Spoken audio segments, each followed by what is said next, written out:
Eu só dicir que, bueno, son Manuel Santos de Altermundo. Só dicir que a Lei de Augas de Galicia de novembro do ano pasado é o suficientemente grave, un atentado o suficientemente doloso para o medio natural do país, para o medio natural e para a soberanía das súas xentes, especialmente no rural, como para que a sociedade galega se movilice, como para que denunciamos. O gran cambio que supón esta lei non é que se privatice un suministro, non é que se privatice unha depuración, non é que se privatice un servizo, que tamén, evidentemente, sino que se privatiza o elemento. Eso é o verdadeiramente grave. É dicir, se privatiza, serán dereitos de explotación, dereitos de cobro sobre a utilización da auga da chuvia, sobre a utilización da auga do mar. É verdadeiramente abraiante, non? É un saqueo masivo xa non dun ben común, como decía Lidia, dun dereito humano, que é a auga, non? Que é de todos. En primeiro lugar, habería que decir que xa hoxe por hoxe está cuestionada a política de privatizacións dos suministros e dos servizos da auga.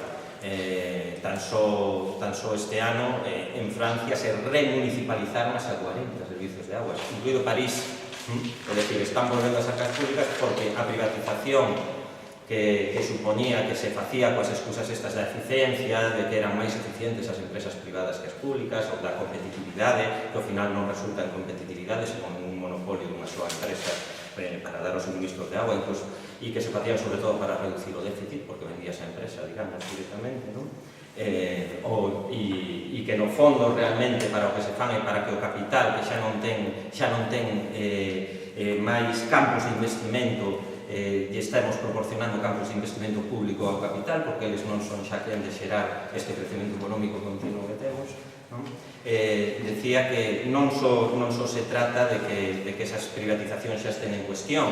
e de feito se estén remunicipalizando augas en Europa, e suministros de auga en Europa, e servicios de auga en Europa, mas tamén en África, en Asia, en Latinoamérica, onde todas as privatizacións de auga nos últimos anos foron un fracaso absoluta, todas estas auspiciadas polo Banco Mundial. Mais o que esconde esta lei de auga, na nosa opinión, non é un capricho do goberno que diga, pois vamos a privatizar isto, son directrices expresas da Unión Europea, especialmente do Banco Mundial e de todas as corporacións internacionais, non? Que buscan sentar as bases para os vindeiros axustes estruturais que vamos a sufrir en Europa. Estes axustes estruturais, como xa sabedes todos, os estamos a sufrir sobre todo no que en Europa chaman os PICs, é dicir, os cerdos, os porcos, Portugal, Irlanda, Grecia, España, axustes estruturais que tenen que ver con os atentados ás pensións públicas, é dicir, con unha regresión social sobre conquistas sociais conseguidas nos últimos anos. O seguinte paso vai a ser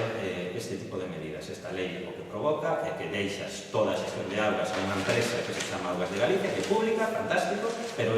ninguén di que esa empresa non se vai a privatizar no futuro, que será o vindeiro paso. En canto se privatice a auga como elemento, é dicir, que eu poda usar a auga da chuvia incluso, ou que eu poda usar a auga do mar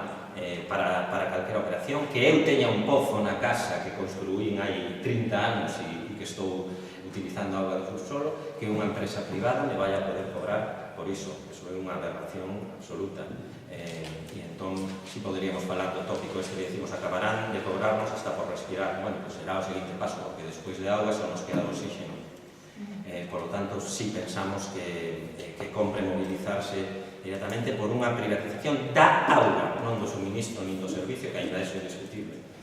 porque creemos que as empresas públicas sí poden ter unha xestión eficiente e ser máis útiles á sociedade, pero privatizar o elemento auga é unha verdadeira aberración e eu non sei, incluso se vai contra os dereitos humanos, eso é evidente, porque a auga é un dereito humano como así estableceu a ONU, pero eu creo que vai contra o dereito máis fundamental da natureza en si, que é a auga, que é a vida, non só das persoas, sino dos animais, dos alimentos, dos ciclos ecolóxicos. Repito, non se está privatizando un suministro nin un servicio, se está privatizando un elemento, o ciclo da auga, é dicir, a auga pasa a ser de propiedade privada. Teñamos moito cuidado con eso, e por eso pensamos que tenemos que mobilizar a sociedade galega explicarles moi ben o que